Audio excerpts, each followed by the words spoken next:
మీరేం చేయాలంటే మీ తర్వాత వచ్చేటటువంటి తరం సంఘాన్ని పట్టించుకోండి వద్దంటలేదు, సంఘస్థులను పట్టించుకోండి వద్దంటలేదు, కానీ మీ కుటుంబాన్ని పట్టించుకోండి, మీ పిల్లల్ని పట్టించుకోండి, వాళ్ళ ఆత్మీయ జీవితంలో ఎదిగేటట్టుగా మీరు చేయండి.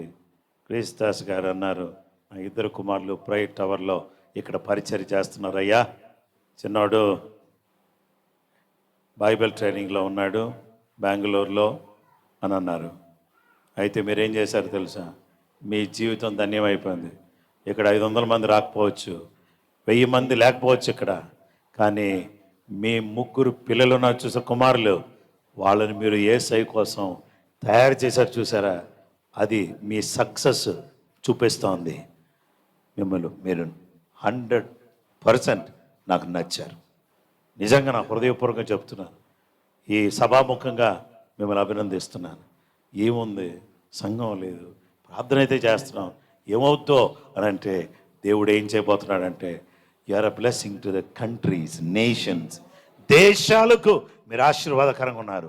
ఈ ప్రజలందరికీ దీవెనకరంగా ఉన్నారు. మాకు ఇండైరెక్ట్గా, నేను మీకు తెలియపోయినా నాకు కూడా మీరు ఆశీర్వాదకరంగా ఉన్నారు. మీరు ఇక్కడ ప్రార్థన చేస్తున్నారు.